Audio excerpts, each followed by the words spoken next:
عید میلاد النبی کے اہتمام میں اس پورے مہینے میں ربیع الاول کے ماہ میں جلسے جلوس کا اہتمام کیا جاتا ہے، جھنڈیاں لگائی جاتی ہیں، لائٹیں لگائی جاتی ہیں، پورے ملک میں جو ہے وہ چراغاں کیا جاتا ہے. اس کو بدعت تصور کرتے ہیں. تو یہ اگر بدعت ہے بھی تو بدعت کی کوئی کیٹیگری ہوگی. اور میں اس میلاد کو باعث برکت، باعث نجات اور ذریعہ بخشش اور مغفرت بھی سمجھتا ہوں. اس کو بدعت مولویوں کے پیٹ کا مسئلہ ہے. ہر کسی نے اس دور کے اندر اپنی ریڑھی لگائی ہوئی ہے، اپنا چورن بیچ رہے ہیں. بات یہاں پہ ختم ہو جانی چاہیے. پھر اتنے اختلافات کی وجوہات کیا ہیں؟ کیا صحابہ کرام رضوان اللہ تعالی علیہم اجمعین نے سلور جبلیاں منائی ہیں؟ کیا گولڈن جبلیاں منائی ہیں؟ کیا 150 سالہ جشن دارالعلمہ کے ہاں جو ہے وہ اس میلاد کو لے کے کیا موقف ہے؟ سیرت النبی کا جلسہ جائز ہے تو میلاد مصطفیٰ کا جلسہ بھی جائز ہے. یاد رکھیے کہ میلاد بر صغیر پاک و ہند کی یہ رائج کردہ طریقہ نہیں ہے، بلکہ پورے عالم اسلام اور عالم عرب کے اندر حضور علیہ السلام کا میلاد کعبے کے اندر بھی منایا جاتا تھا، گنبد خضرا کی سنہری جالیوں کے سامنے بھی منایا جاتا تھا. یہ تو رحمت للعالمین سے مراد بھی ذات مصطفیٰ، وکان فضل اللہ علیہ کا عظیمہ سے مراد بھی ذات مصطفیٰ. حضور آگے میرا فضل مل گیا، حضور آگے میری رحمت مل گئی. جب رحمت مل جائے، جب فضل آ جائے، مل جائے تمہیں، تو اب فضل ملنے پر اللہ کا شکر ادا کرو. فلیفرحوا، خوشیاں مناؤ. اب یہ کیسا عاشق کا بندہ کہے کہ میں میلاد مناؤں اور ساری رات وہ میلاد کے جلسوں میں بیٹھ جائے اور صبح فجر کی نماز نہ پڑھے؟ یہ تو کوئی عاشقی نہیں ہے نا. بڑے بڑے آئمہ محدثین ہیں، آئمہ مفسرین ہیں، سب کے نزدیک میلاد جائز بھی تھا اور وہ خود بھی عمل کرتے تھے. ہیڈ کوارٹر میں چلتے ہیں ذرا، دیوبندیت کے ہیڈ کوارٹر میں قاضی امداد اللہ مہاجری مکی. اگر میلاد کا جلسہ بدعت ہے تو پھر سیرت النبی کا جلسہ کیسے جائز؟ تو مجھے ختم بخاری کے پھر جلسے بھی بتاؤ نا، وہ کیا حضور کے زمانے میں تھے؟ السلام علیکم، ویلکم ٹو پاک فیکٹ. میں ہوں محمد جنید الحق. آج ہمارے ساتھ جو ہے وہ مفتی مولانا عتیق الرحمان صاحب موجود ہیں. ہم انہیں ویلکم کرتے ہیں، سامنے کہتے ہیں السلام علیکم. وعلیکم السلام ورحمۃ اللہ وبرکاتہ. اللہ کے احسان کرم، آپ کی طبیعت ٹھیک ہے؟ الحمدللہ. آج کا ہمارا جو ہے اس پوڈ کاسٹ کا موضوع عید میلاد النبی ہے، اور میلاد النبی کے حوالے سے پہلا سوال ہمارا یہ ہے کہ میلاد النبی یا اس کا یہ جو اہتمام ہمارے ہاں مذہبی حوالے سے کیا جاتا ہے، جلسے جلوس کا، محافل کا اہتمام کیا جاتا ہے، اس کی شرعی حیثیت کیا ہے؟ بسم اللہ الرحمن الرحیم، الحمدللہ والصلاة والسلام علی رسول اللہ، اما بعد فاعوذ باللہ من الشیطان الرجیم، بسم اللہ الرحمن الرحیم. میں ابتدائی طور پہ بے حد ممنون و مشکور ہوں جناب آپ کا کہ آپ نے اس نشست کے اندر بندہ ناچیز کو جو ہے وہ مدعو کیا، اور آج کی اس پربہار اور پر رونق یہ جو خوبصورت موضوع ہے اس پہ گفتگو کرنے کی جو ہے وہ سعادت حاصل ہو رہی ہے. تو اللہ پاک آپ کے اس کاوش کو اپنے دربار کے اندر قبول و منظور فرمائے. آپ نے سوال کیا کہ میلاد النبی صلی اللہ تعالی علیہ وسلم کی شرعی حیثیت کیا ہے. آمینہ کے لال پیکرے حسن و جمال، منبع شرف و کمال، دانائے سبل ختم الرسل، مولائے کل جناب حضرت محمد مصطفیٰ احمد مجتبیٰ صلی اللہ تعالی علیہ وسلم کی ولادت بسعادت پر، آپ کی آمد پر تمام اہل اسلام، تمام مومن حضور علیہ السلام کی آمد پر خوشیوں کا اظہار کرتے ہیں. اور یہ خوشی کا اظہار کرنا یہ کوئی اپنے سے گھڑا ہوا طریقہ نہیں، یہ محفل میلاد کرنا یہ کوئی رسم نہیں، کوئی رواج نہیں، کسی بادشاہ کا رائج کردہ طریقہ نہیں، بر صغیر پاک و ہند کا رائج کردہ طریقہ نہیں، بلکہ یہ صدیوں سے چلا رہا ہے. جب سے کریم آقا صلی اللہ تعالی علیہ وسلم کی ولادت باسعادت سے بھی ہزاروں سال پہلے اللہ رب العزت نے میرے مصطفیٰ علیہ السلام کی ولادت باسعادت پر جنتوں کو بھی سجا دیا تھا، عرشوں کو بھی سجا دیا تھا، زمینوں اور آسمانوں کو بھی سجا دیا تھا. اگر حضور علیہ السلام کی ولادت باسعادت سے کے پہلے جو مراحل گزرے ہیں، جن میں رحمت عالم صلی اللہ علیہ وسلم کی آمد سے قبل بھی حضور کی آمد کی خوشخبریاں تھیں، نویدیں تھیں، تب سے سنائے جا رہے تھے. حضور آئے نہیں، اعلانات پہلے سے ہو رہے تھے، میرے مصطفیٰ آئے نہیں، تفسیر اور چرچے پہلے سے ہو رہے تھے. قرآن مجید برہان الرشید کی طرف چلتے ہیں. خالق ارض السماء نے ارشاد فرمایا کہ الذین یتبعون الرسول النبی الامی الذی یجدونہ مکتوبا عندہم فی التوراۃ والانجیل، کہ وہ لوگ جو اس امی نبی کی اتباع کرتے ہیں. امی نبی سے مراد میرے آپ کے آقا آمینہ کے لال ہیں. اس امی نبی کی اتباع کرتے ہیں. کس کی؟ یجدونہ مکتوبا عندہم فی التوراۃ والانجیل، کہ جن کا ذکر وہ تورات اور انجیل کے اندر لکھا ہوا پاتے ہیں. یعنی تورات اور انجیل کے اندر حضور کی آمد سے پہلے حضور کے چرچے موجود تھے. حضور کی آمد سے پہلے حضور کے کمالات کو اللہ نے تمام سماوی آسمانی کتب کے اندر بیان کیا ہوا تھا. اور وہ لوگ اتنا حضور کا جب تذکرہ پڑھتے، ذکر خیر پڑھتے، تو ہر ایک کی یہ تمنا ہوتی، آرزو ہوتی کہ کاش کہ وہ نبی آخر الزمان کا زمانہ ہم دیکھ لیں. اور قرآن مجید کی ایک آیت بھی گواہ ہے کہ الذین آتیناہم الکتاب یعرفونہ کما یعرفون ابناءہم، کہ وہ نبی کہ وہ لوگ جنہیں ہم نے کتاب دی ہے، الذین آتیناہم الکتاب، کتاب دی ہے، یعرفونہ کما یعرفون ابناءہم، اور وہ ان کتابوں کے اندر حضور کا چرچا اتنا پڑھتے ہیں، وہ حضور کو اتنا جاننے لگ گئے، اتنا پہچاننے لگ گئے، حضور سے اتنا واقف ہو گئے. یعرفونہ کما یعرفون ابناءہم، جیسا کہ لوگ اپنے بچوں کو جانتے ہیں. یعنی حضور کی ذات سے اتنا وہ واقف ہو گئے.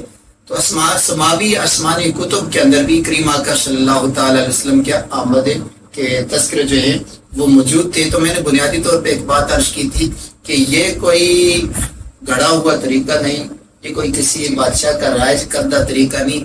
الحمدللہ العظیم میلاد مصطفیٰ کو سب سے پہلے قرآن مجید کے اندر بھی میرے رب ذوالجلال نے بیان کیا. میرا سوال آگے یہی تھا کہ قرآن کی روح سے کوئی دلیل ہے جو اس ایک میلاد النبی کا اہتمام کے حوالے سے موجود ہے؟ الحمدللہ جی، قرآن مجید کے اندر واضح دلیلیں موجود ہیں کہ جس میں کریم آقا صلی اللہ علیہ وسلم کی ولادت بسعادت پر مومنین کو یہ کہا جا رہا ہے کہ تم خوشیوں کا اظہار کرو. سورہ یونس پارہ نمبر 11 اللہ رب العزت نے ارشاد فرمایا قل بفضل اللہ وبرحمتہ فبذالک فلیفرحوا. اے محبوب آپ اپنی زبان نبوت سے فرما دیجئے کیا کہ بفضل اللہ، کہ جب اللہ کا فضل مل جائے، وبرحمتہ، اور اس کی رحمت مل جائے، یعنی اللہ کا فضل بھی مل جائے، وبرحمتہ، اور اس کی رحمت بھی مل جائے، تم نے کرنا کیا ہے؟ فبذالک فلیفرحوا، اس فضل کے حصول پر، اس رحمت کے حصول پر فلیفرحوا، تم نے خوشی منانی ہے، خوشی کا اظہار کرنا ہے، جھومنا ہے. اب خوشی کا تعلق جنید الحق صاحب آپ مجھے یہ بتائیں کہ خوشی کا تعلق انسان کے دل کے ساتھ ہے یا ظاہر کے ساتھ ہے؟ خوشی جب خوشی کے اثرات ہوتے ہیں، جب وہ خوشی بندہ مناتا ہے تو اس کے ظاہر سے بھی پتہ چلتا ہے، ظاہری عمل سے، کہ یہ بندہ خوش ہے. یعنی جب خوشی کا اظہار، جذبات کا اظہار ہوتا ہے. خوشی کا مطلب جو بندہ خوش ہے، اللہ نے اگر کسی بچے کو کسی بندے کو اولاد کی نعمت عطا فرمائی ہے تو وہ اپنے نرینہ اولاد اگر کسی سے مل گئی تو وہ اس پہ اتنا خوش ہوتا ہے، پورے محلے کے اندر مٹھائیاں بانٹتا ہے، دیگیں پکاتا ہے، لنگر تقسیم کرتا ہے. کیوں؟ کہ یار اللہ نے مجھے اولاد کی نعمت عطا فرمائی ہے، اس لیے میں خوش. یعنی اپنی وہ خوشی کا اظہار کھول کھول کے بیان کرتا ہے. فلیفرحوا کا یہاں پہ یہی حکم ہے کہ منہ تکیے میں دے کر ہم نے خوشی نہیں منانی، بلکہ کھل کر پورے عالم اسلام کے سامنے، عالم کفر کے سامنے ہم نے اپنے نبی کے ساتھ وفا کا اظہار کرنا ہے کہ کیا فضل رب اللہ، اور کیا چاہیے، مل گئے مصطفیٰ، اور کیا چاہیے. یعنی حضور کی آمد کی خوشی پر اللہ نے حکم دیا ہے فلیفرحوا، جب فضل مل جائے. اب فضل کیا ہے؟ قرآن کی طرف چلتے ہیں. وکان فضل اللہ علیک عظیما، اللہ قرآن میں ارشاد فرماتا ہے میرا مصطفیٰ سب سے بڑا فضل ہے. رحمت، وما ارسلناک الا رحمۃ للعالمین سے مراد بھی ذات مصطفیٰ، وکان فضل اللہ علیک عظیما سے مراد بھی ذات مصطفیٰ ہے. یعنی جب حضور مل جائیں، حضور آگے میرا فضل مل گیا، حضور آگے میری رحمت مل گئی. جب رحمت مل جائے، جب فضل آ جائے، مل جائے تمہیں، تو اب فضل ملنے پر اللہ کا شکر ادا کرو. فلیفرحوا، خوشیاں مناؤ. اچھا، اگلا جو جملہ ہے، یہاں تک تو تعلق تو خوشی کے ساتھ. اب اگلا جو جملہ ہے وہ خیر مما یجمعون، فرمایا کہ اب میلاد مصطفیٰ پہ خرچ کرنے کا حکم بھی ہے. یہاں پہ خرچے کا حکم ہے. فرمایا کہ تمہارا میلاد مصطفیٰ پہ خرچ کرنا یہ تمہارا جو ہے زیادہ بہتر ہے. کس سے؟ اس مال سے جو مال تم جمع کر کے رکھتے ہو. یعنی جو مال تم نے جمع کیا ہے اس سے زیادہ بہتر وہ مال ہے جو تم میلاد مصطفیٰ پہ خرچ کرتے ہو. جو میلاد یعنی دیگیں پکا کر، چراغاں کر کے، اپنے اپنے جذبات ہوتے ہیں، اپنے اپنا طریقہ ہے، اپنے اپنے اتوار ہیں. تو جس کا جو طریقہ بھی ہے. تو اگر حدیث مبارکہ کی جانب بھی اگر میں چلوں تو یہ تو اللہ رب العزت نے قرآن مجید کے اندر ایک نہیں اور آیات بھی مقدسہ بھی بے شمار ہیں. دیکھیے یا ایھا الناس قد جاءکم برہان من ربکم وانزلنا الیکم نورا مبینا. تمام مفسرین اس بات پہ اتفاق کرتے ہیں کہ یہاں برہان سے مراد میرے اور آپ کے آقا ہے، اور یہاں نور مبین سے مراد قرآن مجید قرآن الرشید ہے. قد جاءکم من اللہ نور و کتاب مبین، یہ آیت بھی میلاد مصطفیٰ کو بیان کر رہی ہے. لا اقسم بهذا البلد وانت حل بهذا البلد ووالد وما ولد، یہ بھی میلاد مصطفیٰ کا تذکرہ ہو رہا ہے. اللہ رب العزت نے قرآن مجید کے اندر بے شمار جگہ پر میرے اور آپ کے آقا امام الانبیاء صلی اللہ علیہ وسلم کی ولادت بسعادت کا تذکرہ کیا. حدیث رسول کے حوالے سے یا کچھ حدیث کتب سے کوئی حوالہ موجود ہے؟ قرآن مجید کے بعد سب سے اتھینٹک جو کتاب ہے وہ بخاری شریف کی، اور بخاری شریف کے بعد مسلم شریف کا درجہ ہے. ٹھیک ہے. کتب حدیث کے اندر بھی صحیح حدیث مبارکہ میں رحمت دو عالم امام الانبیاء صلی اللہ تعالی علیہ وسلم کی ولادت بسعادت کے حوالہ سے صحابہ نے جو خوشی منائی، یا صحابہ اکرام رضوان اللہ تعالی علیہم اجمعین نے حضور صلی اللہ علیہ وسلم کی آمد پر جو میلاد کا اہتمام کیا، حضور کے خصائص بیان کر کے، حضور کے کمالات بیان کر کے، حضور کے معجزات بیان کر کے، وہ حدیث مبارکہ کے اندر موجود ہیں. مسلم شریف کی ایک روایت کو میں یہاں پہ کوٹ کرتا ہوں. کریم آقا علیہ السلام اپنے کاشانہ نبوت کے اندر موجود تھے، اور صحابہ اکرام رضوان اللہ تعالی علیہم مسجد نبوی کے اندر جلوہ فرما تھے، وہاں پہ موجود تھے. کیا یہ سہانا منظر ہوگا، اور حضور علیہ السلام کی دید کے لیے حضور کے انتظار میں بیٹھے تھے کہ کب چہرہ بدوہا کی ہمیں زیارت ہو جائے گی، ہماری عید ہو جائے گی. تو اتنے میں حضور کا شانہ نبوت سے نکلے، حجرہ عائشہ کا پردہ سرکا. کریم آقا علیہ السلام جب تشریف لائے تو صحابہ اکرام رضوان اللہ تعالی علیہم اجمعین جھوم اٹھے، ہر طرف خوشبو ہی خوشبو پھیل گئی. جب صحابہ وہاں پہ بیٹھے تھے تو آپس میں گفتگو کر رہے تھے، آپس میں کلام کر رہے تھے. حضور علیہ السلام کے قریب آئے، اور قریب پہنچ کر رحمت دو عالم صلی اللہ تعالی علیہ وسلم نے پوچھا، اے میرے غلاموں، اے میرے دین کے متوالو، اے میرے لائے ہوئے دین کے ستونوں کو تھامنے والو، اے میرے وفا شارو جانشارو، بتاؤ ما اجلسکم، تم کس کی محبت میں یہاں بیٹھے ہو، تمہیں کس چیز نے یہاں پر بٹھائے رکھا ہے؟ کیا حضور نہیں جانتے تھے؟ حضور تو فرش پر بیٹھ کر عرش بری کی خبریں دینے والوں نے نہیں پتا تھا صحابہ کیوں بیٹھے. دراصل حضور کا پوچھنا اس کے اندر حکمت اور راز یہ تھا کہ تاکہ جو جواب صحابہ کا ہو وہ جواب 1400 سال بعد آنے والے میری امتیوں کے لیے دلیل بن جائے، امتیوں کے لیے دلیل بن جائے. اس لیے حضور نے پوچھا. اور جب حضور علیہ السلام نے پوچھا ما اجلسکم، اے میرے غلاموں تم یہاں پر کیوں بیٹھے ہو، تو عرض کرنے لگے یا رسول اللہ صلی اللہ تعالی علیہ وسلم، قالوا جلسنا نذکر اللہ ونحمدہ علی ما ہدانا للاسلام ومن علینا بکا.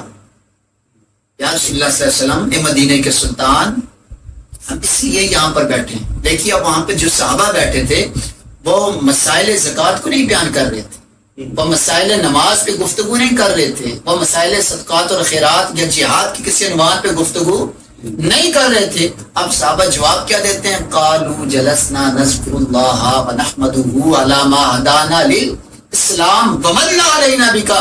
یا رسول اللہ صلی اللہ علیہ وسلم، ہم یہاں پر اس لیے بیٹھے ہیں، اللہ کی حمد و ثنا بھی بیان کر رہے ہیں، اس کی تعریف و توصیف بھی کر رہے ہیں، اس کی یکتائی اور احدیت اور صمدیت کو، اس کی الوہیت کو بھی بیان کر رہے ہیں، اور ساتھ علامہ ہدانا للاسلام کہ اللہ نے جو اسلام کے ذریعے ہمیں ہدایت عطا کی ہے، ومن علینا بکا، اور آپ کو ہم نے بھیج کر ہم پہ جو کرم کیا ہے ہم اس کرم کو بیان کر لیں. یعنی یہاں پہ اللہ نے ہمیں دین اور اسلام کی وجہ سے ہمیں جو ہدایت عطا کی ہے، ومن علینا بکا، اور آپ کو ہم میں بھیج کر ہم پہ جو کرم کیا ہے اس کرم نوازیوں پہ ہم آپس میں ماوے گفتگو میں کلام کر رہے تھے. اب رحمت دو عالم صلی اللہ تعالی علیہ وسلم آپ مسکرائے. رحمت دو عالم صلی اللہ فرمایا، میرے غلاموں تم قسم اٹھا کر کہہ سکتے ہو کہ تمہارا یہی مقصد تھا، تم حلف دے سکتے ہو عہد دے سکتے ہو کہ تمہارا اور کوئی مقصد نہیں تھا، صرف اسی مقصد کے لیے بیٹھے تھے؟ صحابہ عرض کرتے واللہ جلسنا، یا رسول اللہ صلی اللہ علیہ وسلم رب کی عزت کی قسم ہے، ہمارا کوئی اور دنیاوی مقصد نہیں تھا، ہمارا صرف یہی مقصد تھا، ہم اس لیے بیٹھے۔ اب حضور علیہ السلام فرمایا اے میرے غلاموں، میں نے کسی شک کی بنیاد پر آپ سے پسند نہیں اٹھوائی، مجھے کوئی شک نہیں تھا تمہاری نیت کے اندر، تمہارے اخلاص کے اندر، بلکہ تمہارے لیے میرے پاس اللہ کا انعام تھا۔ جو میں تمہیں دینا چاہ رہا تھا وہ یہ تھا کہ تم مسجد نبوی میں بیٹھے تھے، میں کاشانہ نبوت میں تھا، رب نے عرش اعظم کے مالک نے تمہیں بھی دیکھا، مجھے بھی دیکھا، اور اتنی ادا پسند آئی، رب نے جبریل امین کو بھیج دیا، جبریل امین کو بھیجا اور بھیج کے فرمایا یا رسول اللہ اپنے غلاموں کو یہ خبر اور یہ نوید سنا دیجئے کہ تم فرش پہ بیٹھ کر میرے حبیب کا ذکر کر رہے ہو، حضور کی آمد کا تذکرہ کر رہے ہو، عرشوں کا مالک عرشوں پہ بیٹھ کر ملائکہ کی مجلس کے اندر تمہاری صدا پر فخر اور ناز کر رہا ہے۔ دیکھیے کہ حدیث مقدسہ سے یہ ثابت ہوا کہ صحابہ اکرام رضوان اللہ تعالیٰ علیہم اجمعین نے حضور کی ولادت کا ذکر کیا۔ محفل میلاد میں ہوتا کیا ہے؟ سب سے پہلے ہوتی ہے تلاوت قرآن کی، پھر ہوتی ہے ثنا خوانی، پھر ہوتا ہے تذکرہ حضور کے خصائص کو بیان کیا جاتا ہے، حضور کے کمالات کو بیان کیا جاتا ہے، حضور کے معجزات کو بیان کیا جاتا ہے، حضور کے پسینے اور مدینے کی باتیں کی جاتی ہیں، حضور کے تبسم کا تذکرہ ہوتا ہے، تکلم کا تذکرہ ہوتا ہے، آل کی بات ہوتی ہے، اصحاب کی بات ہوتی ہے۔ اسی مجلس کو تو ہم اپنے میلاد ہیں۔ ٹھیک ہو گیا، بڑا زبردست دلائل سے جواب آ گیا۔ اور اب اس میں ذرا یہ واضح کر دیجئے گا کہ یہ عمل جو ہے جس میں حضور اکرم صلی اللہ علیہ وآلہ وسلم کے آمد پر خوشی کا اظہار کیا جا رہا ہے یا میلاد منایا جا رہا ہے، تو اس عمل کو کیسے دیکھیں گے؟ یہ عشق رسول کی کوئی محفل ہوگی یا عبادت کے طور پہ بھی اس کو ہم دیکھ سکتے ہیں؟ دیکھیے کہ اللہ رب العزت نے قرآن مجید کے اندر اپنے محبوب کی صفات کو بیان کیا، ٹھیک ہے، اپنے محبوب علیہ السلام کے کمالات کو بیان کیا۔ حضرت عائشہ صدیقہ، صدیق باپ کی صدیقہ بیٹی، ام المؤمنین، محبوب رب العالمین حضرت عائشہ صدیقہ رضی اللہ تعالی عنہا سے کسی نے پوچھا کہ حضور کے اخلاق کیسے تھے، تو آپ نے کیا جواب دیا؟ آپ نے فرمایا کیا تم نے قرآن نہیں پڑھا؟ سارے کا سارا قرآن تو میرے مصطفیٰ کے اخلاق کو بیان کر رہا ہے، حضور کے اوصاف کو بیان کر رہا ہے، حضور کے عادات کو، حضور کے خصائص کو بیان کر رہا ہے۔ تو پتہ چلا سارے قرآن کے اندر جب حضور کا ذکر ہے تو قرآن پڑھنا باعث ثواب ہے یا نہیں ہے، باعث عبادت ہے یا نہیں ہے؟ قرآن کی تلاوت عبادت بن گئی یا نہیں بن گئی؟ قرآن میں حضور کا ذکر نہیں۔ جب حضرت عائشہ صدیقہ فرما رہی ہیں کہ سارے کا سارا قرآن حضور کے اخلاق حمیدہ کو تذکرہ کر رہا ہے، یہ عبادت کے درشمار ہے۔ اچھا، یہ بتا دیجئے گا کہ جو ائمہ اہل سنت ہیں، امام ابو حنیفہ ہیں، امام شافعی ہیں، امام احمد بن حنبل ہیں، ان ائمہ کے ہاں جو ہے وہ اس میلاد کو لے کے کیا موقف ہے؟ دیکھیے کہ بنیادی طور پر یہ نقطۂ نظر اس کو جاننا بڑا ضروری ہے۔ میں یہاں پہ قرآن مجید کی ایک آیت مقدسہ اس کو ٹچ لوں گا۔ ربنا انزل علینا مائدۃ من السماء تکون لنا عیدا لاولنا وآخرنا وآیۃ منک وارزقنا وانت خیر الرازقین۔ جناب حضرت عیسیٰ علیہ السلام نے رب کی بارگاہ میں التجا کی، آرزو کی، تمنا کی، الہ العالمین انزل علینا مائدۃ من السماء، اے مولا، اے کائنات کے خالق و مالک، تو آسمان سے ہم پر مائدہ نازل فرما، خوان نعمت نازل فرما، دسترخوان، من و سلوہ کا تذکرہ کیا، مانگا۔ کیوں؟ تاکہ وہ نعمت جب ہمیں مل جائے گی تو تکون لنا عیدا لاولنا وآخرنا، یعنی جب یہ نعمت، خوان نعمت ہمیں مل جائے گی تو پھر جس دن ہمیں ملے گی یہ دن ہم بطور خوشی عید کا منائیں گے۔ تکون عیدا لاولنا وآخرنا، تاکہ یہ ہمارے لیے بھی اور بعد میں آنے والوں کے لیے بھی یہ دن عید کا دن بن جائے۔ اب خوان نعمت یعنی اللہ کا رزق ہے، رزق جو ہے وہ اللہ کی نعمت ہے، لیکن رزق ادنا نعمت ہے، ذات مصطفیٰ اعلیٰ نعمت ہے. ٹھیک ہے. رزق وہ نعمت ہے کہ جسے کھائے بغیر بندے کی جان باقی نہیں رہتی، اور حضور کی محبت وہ نعمت ہے، ذات مصطفیٰ وہ نعمت ہے جس دل کے اندر حضور کی محبت نہ ہو تو ایمان باقی نہیں رہتا.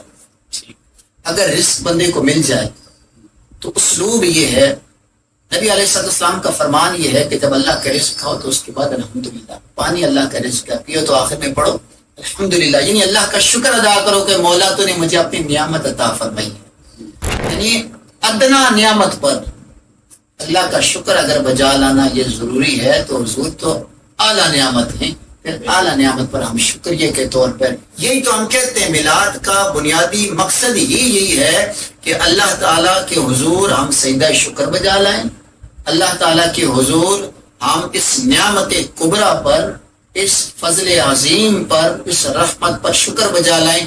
مولا ہم گناہ گاروں کو تو نے اپنا محبوب نبی عطا کیا. یہی تو مقصد ہے. پھر آپ نے ائمہ محدثین کی بات کی. دیکھیے کہ میں اگر صحابہ کے قول سے بھی میں نے آپ کو بتا دیا اور عمل سے بھی بتا دیا، قرآن کی آیات مقدسہ سے بھی میں نے آپ کو بتا دیا. اب چلتے ہیں ائمہ کی طرف اور تابعین کی طرف. تابعین کے لسٹ میں حضرت امام حسن بصری رحمت اللہ علیہ کا بہت بڑا نام ہے اور بہت بڑا آپ کا کام ہے. امام حسن بصری یہ وہ تابعی ہیں کہ جو تابعین کے بھی سردار ہیں، اور حضرت عبداللہ ابن عباس رضی اللہ تعالیٰ عنہ کے خاص شاگردوں میں سے. تو حضرت امام حسن بصری کیا فرماتے ہیں میلاد کے متعلق؟ آپ فرماتے ہیں کہ اگر میرے پاس احد پہاڑ کے برابر سونا ہو، سنیے گا تابعین کا قول، کہ اگر میرے پاس احد پہاڑ کے برابر سونا ہو تو میں وہ سارے کا سارا سونا حضور کے میلاد پہ خرچ کر دوں.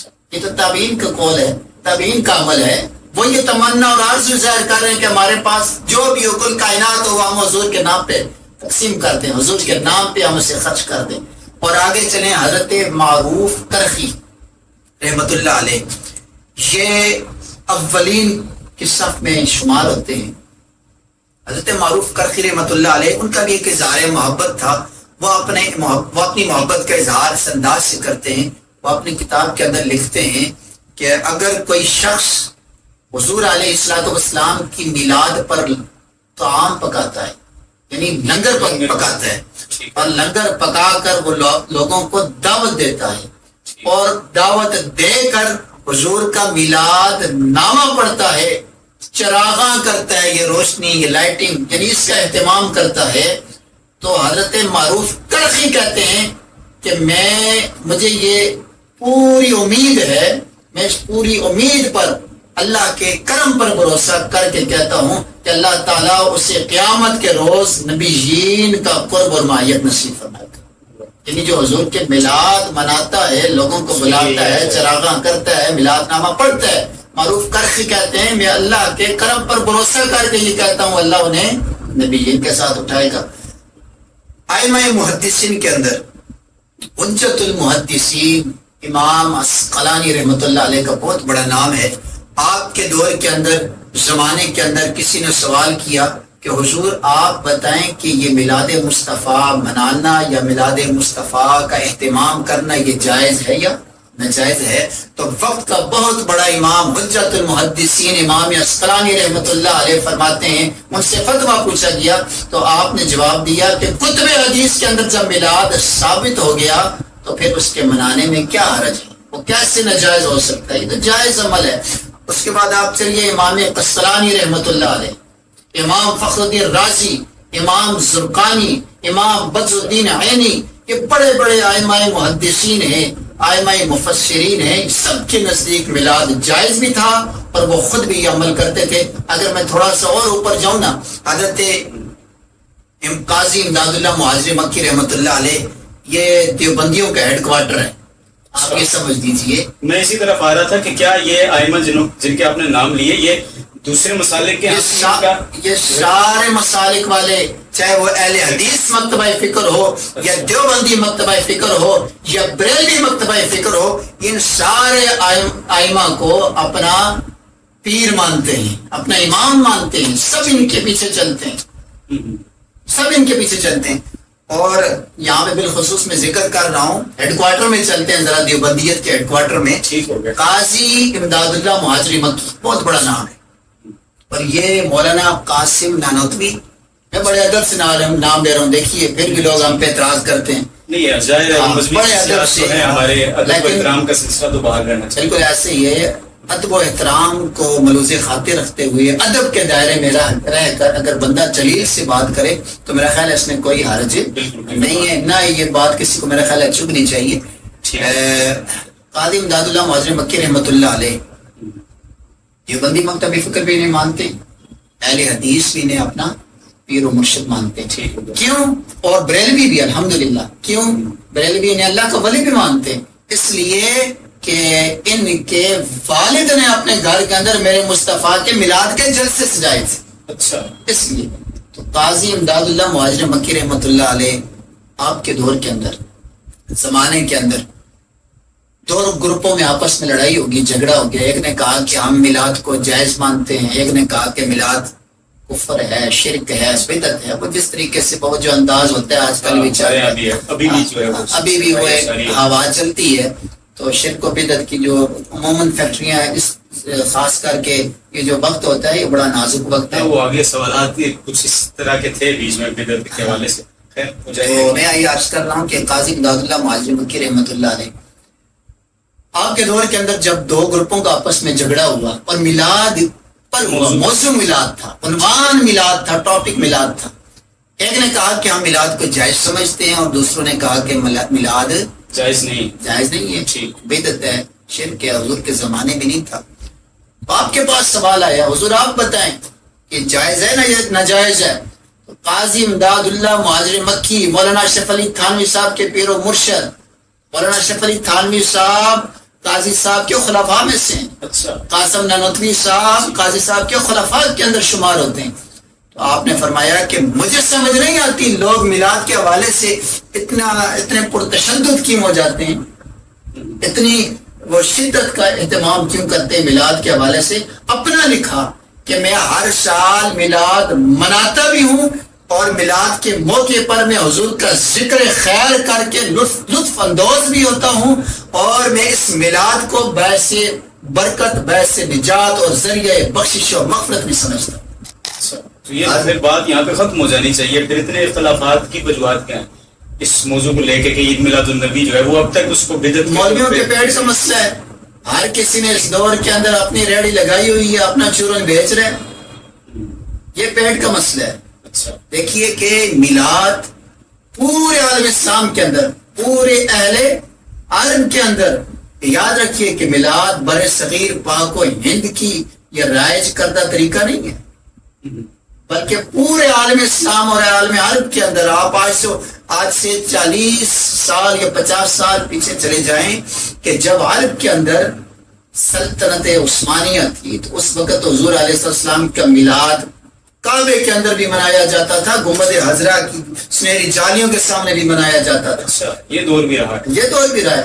درود اسلام کے نذرانے پیش کیے جاتے تھے، اہتمام انصرام ہوتا تھا، چراغاں ہوتا تھا. حضور کی ولادت کے موقع پر کریم آقا علیہ السلام کے بارگاہ میں بادب حضور کے بارگاہ کے اندر درود اسلام کے نذرانے پیش کیے جاتے تھے.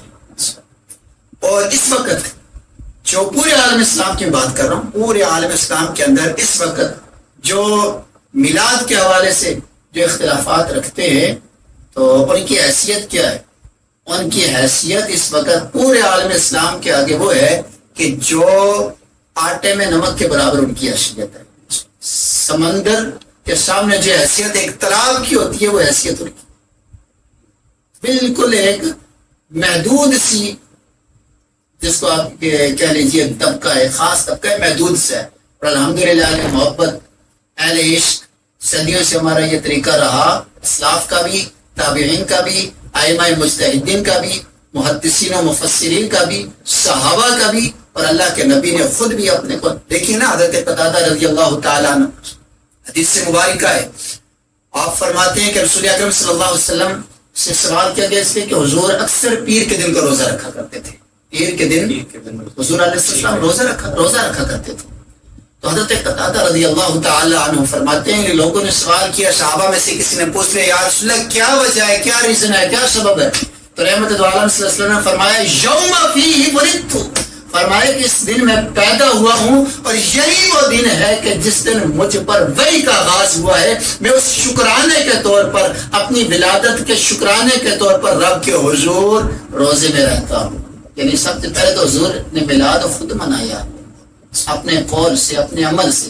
تو آگے چلیے، بخاری شریف کی روایت ہے، بخاری شریف 3906 نمبر حدیث مبارکہ ہے کہ رحمت دو عالم صلی اللہ تعالی علیہ وسلم جب مکہ المکرمہ سے ہجرت کر کے مدینہ طیبہ کی طرف آئے تو اس وقت حالت یہ تھی کہ مکہ معظمہ سے جب ہجرت کی تو مدینے والوں نے بڑے ذوق و شوق کے ساتھ، جوش و خروش کے ساتھ امام الانبیاء صلی اللہ تعالی علیہ وسلم کے استقبال کیا، بڑا دیدنی استقبال تھا۔ حضور علیہ السلام ایک جلوس کی شکل میں آئے، صحابہ کرام ہمراہ تھے، سینکڑوں صحابہ کرام رضوان اللہ تعالی علیہ مجمع حضور کے ساتھ تھے۔ اور امام بخاری کی حدیث ہے، حدیث نمبر 3906 ہے کہ حضور کے آگے، اس جلوس کے آگے ایک صحابی ایسے بھی ہیں جنہیں کوئی جھنڈا نہ ملا تو انہوں نے اپنا امامہ مبارک اتارا اور نیزے پہ چڑھا کر اسے بطور جھنڈا بلند کر لیا۔ تو یعنی یہ بلند کرنے اور جھنڈا لگانا یہ بھی صحابہ اکرام سے ثابت ہے، یہ بھی صحابہ کے عمل سے ثابت ہے کہ حضور جب مکہ سے ہجرت کر کے مدینے کی طرف جا رہے تھے، جھنڈے کے لیے کوئی کپڑا نہیں ملا، صحابی نے امامہ اتار لیا، نیزے پہ چڑھا لیا اور بلند کر لیا۔ اور مکے کے جو بڑے بڑے لوگ تھے، جو نوجوان ساتھی تھے، وہ ایک ہی نعرہ لگا رہے تھے، کیا ینادونا یا محمد یا رسول اللہ، یا محمد یا رسول اللہ، گویا اس جلوس کے اندر یا رسول اللہ کے نعرے بھی لگے۔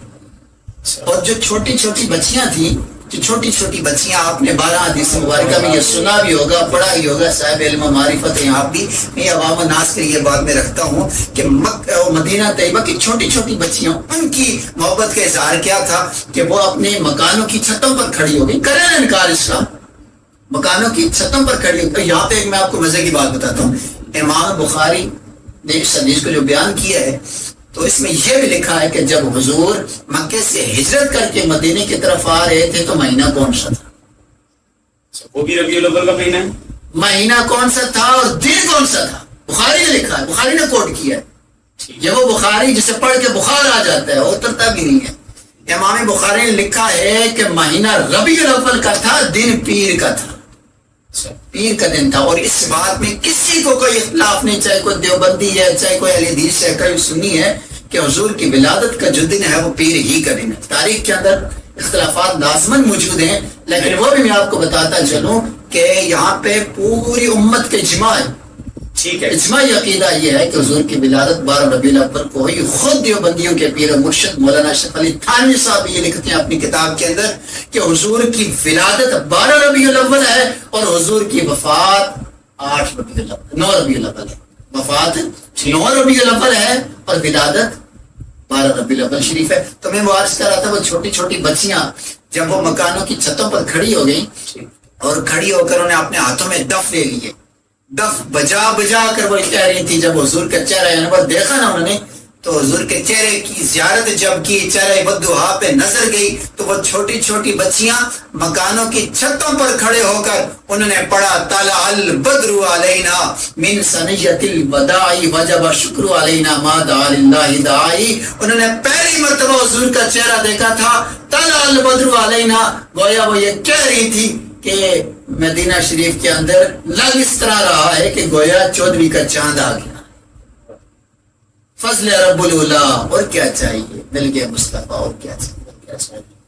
اچھا، یہ آپ نے اس کو جو ہے وہ واضح کیا، اپنے جو ہے وہ حوالہ بھی دیا ہے۔ یہ جو تفریق ہے، اختلاف پایا جاتا ہے تاریخ کو لے کر، یہ 12 ربیع الاول کے علاوہ کون سی اور تاریخ ہے؟ اور مجھے جہاں تک علم ہے کہ احمد رضا خان صاحب کے یہاں بھی جو ہے وہ تاریخ 12 ربیع الاول نہیں، وہ ان کی ولادت کی تاریخ جو ہے وہ کوئی اور تاریخ بتاتے ہیں۔ دیکھیے کہ یہ صرف امام اہل سنت مجدد دین و ملت عاشقوں کے امام بریلی کے سلطانہ شیخ احمد رضا خان فاضل بریلی رحمۃ اللہ علیہ کا یا صرف آپ ہی کا عقیدہ نہیں، یا آپ ہی کی تحریر نہیں، یا آپ ہی کی کتاب نہیں. میں یہ پہلے بھی واضح بتا چکا ہوں کہ دیوبندی مکتبہ فکر کے بڑے بڑے علماء، ان میں سے بہت بڑا نام ہے مولانا اشرف علی تھانوی صاحب کا، کہ وہ بھی اپنی کتاب کے اندر لکھ چکے کہ حضور کی ولادت 12 ربیع الاول ہے، حضور کی وفات 9 ربیع الاول ہے. ٹھیک ہے. آپ نے بدعت کے حوالے سے دیگر مخالفین یا دیگر جو مسلک ہیں ان کے حوالے سے تذکرہ کیا کہ وہ اس کو بدعت تصور کرتے ہیں. تو یہ اگر بدعت ہے بھی تو بدعت کی کوئی کیٹیگری ہوگی، یہ کون سی کیٹیگری میں ہے؟ جنید بھائی معذرت خواہوں، بدعت کے ذرا جو ہے وہ مفہوم بھی واضح کر دیجیے گا. جنید بھائی، بنیادی طور پر اس بات کو سمجھنا اور عقل کے اندر بٹھا کر دل کی گہرائی میں جگہ دینا یہ بہت لازم ہے اور ضروری ہے ٹھیک. کہ بدعت کہتے کسے ہیں، وہ کون سا عمل ہے جو بدعت بنتا ہے. ٹھیک. اور اس سے پہلے ہمیں ایک حدیث مبارکہ لے کے آتا ہوں. میرے آقا علیہ الصلوۃ والسلام کے ایک صحابی ہیں حضرت جریر رضی اللہ تعالیٰ عنہ. آپ فرماتے ہیں، روایت کرتے ہیں کہ رسول اکرم صلی اللہ تعالی علیہ وسلم نے ارشاد فرمایا کہ جو شخص بھی دین کے اندر کوئی اچھا طریقہ رائج کرتا ہے، جو شخص بھی اچھا طریقہ رائج کرتا ہے، اس کی ابتدا کرتا ہے، اس کا آغاز کرتا ہے، فرمایا اس رائج کرنے والا بھی، اس پر عمل کرنے والا بھی، اللہ دونوں کو ثواب عظیم اور ثواب رحمت عطا فرماتا ہے. ہمیں تو آج تک بدعت کی یہی تعریف بتائی گئی ہے کہ جی دین میں نیا طریقہ رائج کر لینا جو ہے وہ بدعت ہے. میں دوسری طرف آتا ہوں، اس طرف آ رہا ہوں. اور دوسری اسی حدیث کا دوسرا حصہ یہ ہے کہ جو شخص دین کے اندر کسی غلط طریقے کو رائج کرتا ہے، اس کی ابتدا کرتا ہے، اس کا آغاز کرتا ہے، تو وہ آغاز کرنے والا بھی، ابتدا کرنے والا بھی، رائج کرنے والا بھی عذاب جہنم کا مستحق ہے. اور اس پہ جو عمل کرے گا وہ بھی اللہ تعالیٰ کے عذاب کے مستحق ہیں، گناہگار ٹھہریں گے. حضرت امام بہقی نے امام شافعی رحمۃ اللہ علیہ سے روایت کیا ہے، بدعت کی 2 قسمیں ہیں، ایک بدعت حسنہ ہے اور ایک بدعت سیئہ ہے. بدعت کے رٹ لگانے والوں کے لیے ضروری یہ ہے کہ پہلے وہ یہ چیز سمجھے کہ بدعت کہتے کس. یہ ایک میرے خیال سے ایک طبقہ ایسا بھی ہے جو بدعت کو نئے کسی بھی قسم کے طریقے کو جو ہے وہ قابل قبول نہیں کرتا. ان کی گفتگو بھی بدعت سے شروع ہوتی ہے اور بدعت پہ ختم ہوتی ہے.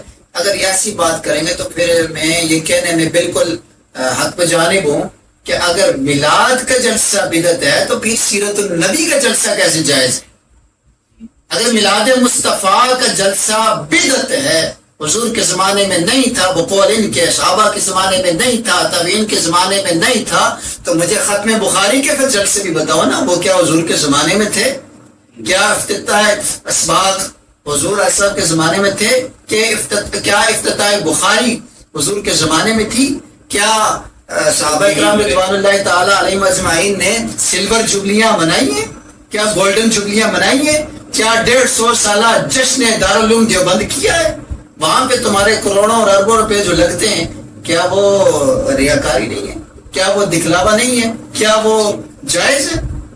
اگر سیرت النبی کا جلسہ جائز ہے تو میلاد مصطفیٰ کا جلسہ بھی جائز ہوتا ہے. کیا ہے؟ ادھر بھی تلاوت، ادھر بھی تلاوت، ادھر بھی نعت، ادھر بھی نعت، ادھر بھی حضور کے کمالات کو، حضور کے معجزات کو، حضور کے خصائص کو، حضور کی سیرت و صورت کو بیان کیا جاتا ہے. پر میلاد میں بھی میرے مصطفیٰ کی سیرت و صورت کا ذکر ہوتا ہے، حضور کے معجزات اور کمالات کا تذکرہ ہے. لیکن یہاں پہ معترضین کا ایک اعتراض جو ہے وہ یہ ہوتا ہے کہ یہ جو ہمارے یہاں رسومات جنم لے چکی ہیں، ڈھول باجے کی وہ عجیب و غریب قسم کی رسومات اس کے علاوہ بھی ہیں جو اسی میلاد کے جلوس میں ہمیں دکھتی بھی ہیں. گزشتہ کچھ عرصے سے یہ بہت زیادہ ہو گیا ہے.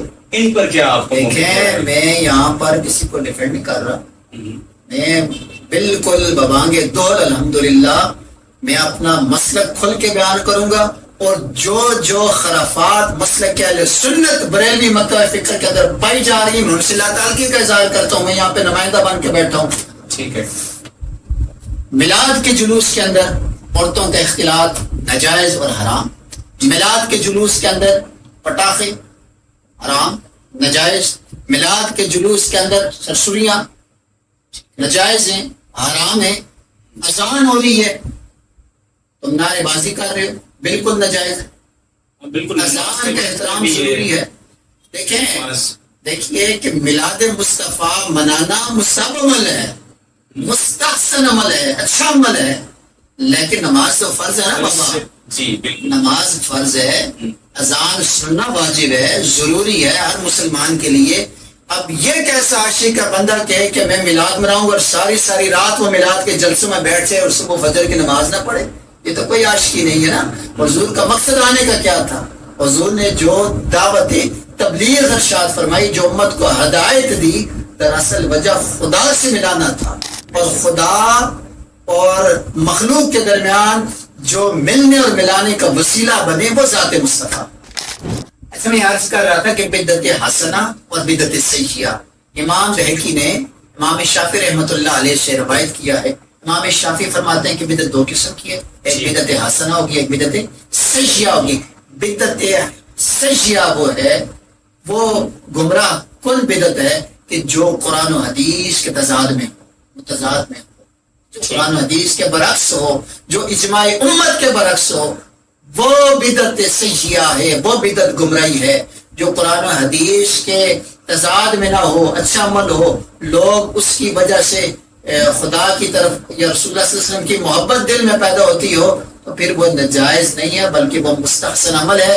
میں یہاں پہ بدعت حسنہ کی کچھ مثالیں دے کے چلتا ہوں، پھر آگے بڑھتا ہوں. مجھے یہ بتائیں نا کہ جو جمعۃ المبارک کے اندر جو پہلی اذان ہوتی ہے، کیا یہ حضور صلی اللہ علیہ وسلم کے زمانے میں تھی؟ یہی کہا جاتا نا کہ جو کام حضور کے زمانے میں نہیں ہے بعد میں آیا تو وہ بدعت بن گیا. تو کیا جمعے کی پہلی اذان حضور کے زمانے میں نہیں تھی؟ نہیں. جواب ملتا ہے نہیں. پہلی اذان کا تو تصور ہی حضور کے زمانے میں نہیں تھا. اب آگے چلیے، جو ہم رمضان المبارک میں نماز تراویح، صلاۃ التراویح کی جو نماز باجماعت ادا کرتے ہیں، کیا یہ باجماعت نماز تراویح پڑھنا کیا یہ حضور کے زمانے میں تھا؟ جواب ملتا ہے نہیں. یہ تو سید العرب والعجم، امام المتقین، خلیفۃ المسلمین، امیر المومنین، یہ تو حضرت سیدنا فاروق اعظم رضی اللہ تعالیٰ نے اس کو رائج کیا ہے. لیکن طریقہ اچھا ہے، مستحسن عمل ہے، کہ بدعت حسنہ ہے، ہم نے اس کو قبول کیا، سارے اس کو قبول کرتے ہیں. تو صرف بدعت کا فتویٰ صرف میلاد پہ یاد آتا ہے، باقی کسی اور کام میں بدعت کا فتویٰ نہیں یاد آتا. تو آگے چلیے، دیکھیے میلاد منانا جو کہتے ہیں نا شرک ہے، بدعت ہے، طرح طرح کے فتوے جاری کرتے ہیں. میں یہاں پہ ایک حوالہ اور دیتا ہوں میلاد شریف کے حوالے سے. عبد الوہاب نجدی، بہت بڑا نام ہے، عبداللہ بن عبد الوہاب نجدی، یہ اس کا بیٹا ہے. عبداللہ بن عبد الوہاب نجدی اپنی کتاب سیرت الرسول کے اندر لکھتا ہے. یہ عبداللہ بن عبد الوہاب نجدی یہ اس دھڑے کا بہت بڑا مضبوط بندہ ہے، سپریم ہیڈ ہے. یہ اپنی کتاب سیرت الرسول کے اندر لکھتا ہے کہ جب رسول اللہ صلی اللہ علیہ وسلم کی ولادت ہوئی، پیدا ہوئے، تو حضور کی یہ آمد کی خبر جب ابو لہب جو تھا وہ بہت بڑا دین کا دشمن تھا. ابو لہب دین کا دشمن دین کا غدار تھا. حضور اعظم کی ذات کا کتنا بڑا دشمن تھا کہ قرآن مجید کے اندر پوری سورت اس کی مذمت کے اندر نازل ہوئی ہے. لیکن جب ابو لہب نے، اب یہ بات لکھنے والا کون ہے؟ عبداللہ بن عبد الوہاب نجدی ہے. وہ اپنی کتاب سیرت الرسول کے اندر لکھتا ہے کہ جب حضور کی ولادت کی خبر ابو لہب نے سنی نا، تو اس نے بتیجا سمجھ کر اپنی جس انگلی سے اشارہ کیا، اپنی سویبہ نامی اس لونڈی کو آزاد کیا، یعنی خوشی میں، یار میرے بھائی کے گھر اللہ نے بیٹا دیا ہے، جا تو آزاد ہے.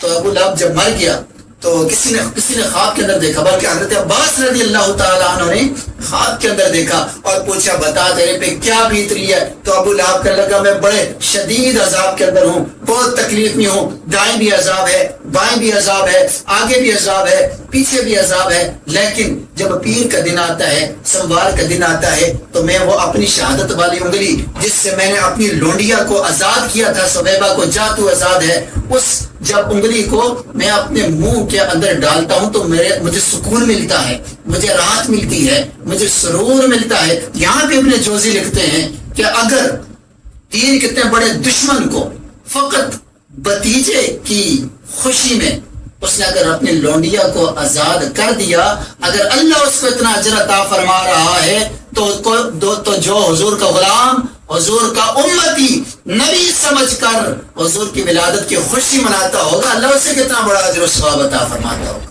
اچھا، ایک اور جو ہے وہ معترضین کی طرف سے اعتراض بھی ہے، اور میرا ذاتی طور پہ وہ سوال بھی ہے کہ جو عید میلاد النبی کے اہتمام میں اس پورے مہینے میں ربیع الاول کے ماہ میں جلسے جلوس کا اہتمام کیا جاتا ہے، جھنڈیاں لگائی جاتی ہیں، لائٹیں لگائی جاتی ہیں، پورے ملک میں جو ہے وہ چراغاں کیا جاتا ہے، اس پہ محافل بھی ہوتی ہیں، کروڑوں کے اخراجات ہوتے ہیں، تو کیا اس سے بہتر نہیں ہے کہ اس ماہ میں یا سالانہ اوورآل جو ہے وہ پورے سال میں اس قسم کے اعمال کیے جائیں جس میں کسی غریب کی بیٹی کی شادی کا خرچہ اٹھا لیا جائے، کسی جو ہے وہ بے سہارا کی مدد کر دی جائے، اور جو ہے وہ کسی جو بے گھر ہے اس کے لیے کسی گھر کا جو ہے وہ اہتمام کر دیا جائے؟ کیا اللہ اور اس کا رسول ان اعمال سے زیادہ خوش نہیں ہوں گے؟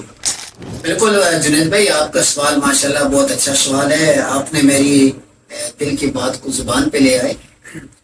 عرض یہ ہے کہ کریم آقا علیہ السلام بے سہاروں کے سہارا بن کے تشریف لائے، بیچاروں کے چارہ بن کے تشریف لائے، ڈوبنے والوں کے کنارہ بن کے تشریف لائے، حضور تے امت کے غم خوار ہیں، غم گسار ہیں۔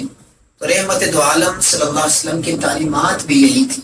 دراصل میں آپ کو یہ بتانا چاہتا ہوں، دیکھیے کہ اس میں کوئی عرض نہیں ہے۔ وہ جو میں نے آیت مقدسہ پڑھی تھی فَلْيَفْرَحُوا هُوَ خَيْرٌ مِّمَّا يَجْمَعُونَ، کہ وہاں پہ خرچ کا ذکر تھا، ٹھیک ہے، وہاں پر خرچ کا ذکر تھا کہ وہ خرچ کرو، وہ خرچ کرنا اس مال سے بہتر ہے جو تم نے اپنے گھروں میں چھپا کے رکھا ہے، اپنے گھروں کے اندر سنبھال کے رکھا ہے، اس سے بہتر ہے میلاد پہ خرچ کرنا۔ ہر بندہ اپنے جذبات کا اظہار کرتا ہے، کوئی جھنڈیاں لگا کے کرتا ہے، کوئی لائٹنگ کر کے کرتا ہے، کوئی لنگر پکا کے کرتا ہے، سب کا مقصد کیا ہے؟ فضل رب اللہ، اور کیا چاہیے؟ مل گئے مصطفیٰ، اور کیا چاہیے؟ مقصد تو سب کا ایک تھا۔ لیکن آپ نے بالکل بہت اچھا سوال کیا، دیکھیے کہ یہ بھی وقت کی ضرورت بھی ہے اور ایسا ہونا بھی چاہیے، اور بلکہ میں بہت بڑی مثال دیتا ہوں، حضور شیخ الاسلام والمسلمین، میں نے کل ہی دیکھا اور میرا دل جو ہے بڑا خوش ہوا، حضرت شیخ الاسلام پروفیسر ڈاکٹر طاہر القادری صاحب، آپ ہر سال عالمی میلاد کانفرنس کرتے ہیں مینار پاکستان میں، بالکل، اور کروڑوں کا خرچہ ہوتا ہے، اندرون اور بیرون ممالک سے وہاں پہ مہمان آتے ہیں، بہت بڑا لاکھوں کا اجتماع ہوتا ہے وہاں پر، کروڑوں کے اخراجات ہیں وہاں پر۔ اور کل مولانا شیخ الاسلام ڈاکٹر پروفیسر طاہر القادری صاحب کی طرف سے یہ اعلان ہوا اور یہ لائے عمل جاری ہوا کہ اس سال ہم اپنی میلاد کی محفل کو محدود کریں گے، میلاد کے جلسے کو، میلاد کانفرنس کو محدود کر کے یہ جو کروڑوں کا خرچہ ہم میلاد اس عالمی کانفرنس پہ کرتے ہیں، یہ سارا خرچہ ہم اٹھا کر سیلاب متاثرین کی مدد کریں گے۔ کتنا بڑا عمل ہے، کتنی خوبصورت بات ہے۔ یہ ہم لوگوں کو سوچنا چاہیے۔ دیکھو میرے استاد محترم حضور شیخ الحدیث و تفسیر حضور مسلم احمد، بہت بڑا نام ہے، اللہ تعالیٰ کی بہت بڑی نعمت ہے، میں سمجھتا ہوں اس پاکستان میں۔ حضرت پیر سید حسین الدین شاہ صاحب سلطان پوری متض اللہ علی متعان اللہ تعالیٰ بطول حیاتی، اللہ پاک ان کو عمر حضری عطا فرمائے، بیمار ہیں اللہ شفا عطا فرمائے۔ تو آپ ہمیشہ یہ فرمایا کرتے ہیں اپنے درس و تدریس کے اندر، ہمیں تو ہمیشہ انہوں نے یہی سبق پڑھایا، بیٹا میلاد کے دنوں میں اپنے ارد گرد کے ماحول پہ بھی نظر دوڑا لیا کرو، اپنے گرد و پیش بھی لوگوں کو دیکھ لیا کرو، پڑوس کے اندر، رشتہ داروں کے اندر، اپنی برادری میں، اپنے خاندان میں، اپنے قوم میں، اپنے قبیلے کے اندر تصور یہ باندھا کرو کیا کہ حضور کے میلاد کا تصور، حضور کے میلاد کا باندھ کر تم کسی غریب کی کسی غریب عورت کے یا کسی غریب بچی کے ساتھ پہ اگر تم دوپٹہ بھی دو دو گے، اس سے بھی حضور خوش ہوں گے، اس سے خدا بھی خوش ہوگا، مصطفیٰ بھی خوش ہوگا۔ یعنی تصور کیا ہوگا؟ میلاد مصطفیٰ۔ تصور کیا ہوگا کہ میں حضور کی آمد کی خوشی میں، حضور کی ولادت کی خوشی میں یہ جو میں کر رہا ہوں، فقط مقصد اور ریزن یہ ہے کہ حضور کو خوش کروں۔ تصور یہ باندھا جائے کہ حضور کی ولادت کی خوشی کو سامنے رکھتے ہوئے غریبوں کے ساتھ اگر تعاون کیا جائے، مالی جانی جس حوالے سے بھی کیا جائے، اس سے خدا بھی راضی ہوتا ہے اور مدینے والا مصطفیٰ بھی راضی ہوتا ہے۔ اور پھر ساتھ میں یہ بھی ایڈ کروں گا کہ ان دنوں میں جو حالات و واقعات چل رہے ہیں، بالکل حالیہ طور پہ ہمارے پورے ملک پاکستان کے اندر خیبر سے لے کے کراچی تک اس وقت ملک بڑی گہما گہمی کی صورت میں ہے، بڑے مشکل حالات میں ہے، مشائق و علام کے اندر ہے۔ تو دعا بھی فرمائیں اللہ پاک ہمارے ملک کو بھی سلامت رکھے، ملک کی باسیوں کی بھی خیر فرمائے۔ تو ہماری توجہ جو ہے وہ سیلاب متاثرین کی طرف بھی ہونی چاہیے، تاکہ اس طریقے سے ہم اس بار اپنی محبت کا اظہار کریں، اس طریقے سے ہم میلاد منائیں کہ ہم سیلاب متاثرین کے خیموں میں جا کر ان تک لنگر پکا کر پہنچائیں کہ یہ حضور کے میلاد کا لنگر ہے۔ اسی خوبصورت بات پہ جو ہے وہ ہم آج کے اس انٹرویو کا اس پوڈ کاسٹ کا اختتام کرتے ہیں۔ بہت مشکور ہوں میں آپ کا مفتی مولانا عتیق الرحمان صاحب کا کہ آپ تشریف لائے اور آپ کے توسط سے جو ہے وہ بہت سے سوالات اور بہت ساری جو ہے وہ الجھی ہوئی گتھیاں جو ہے وہ سلجھ گئی۔ اگلے کسی پوڈ کاسٹ تک جو ہے وہ ہمارے ساتھ جڑے رہیے۔ اللہ حافظ۔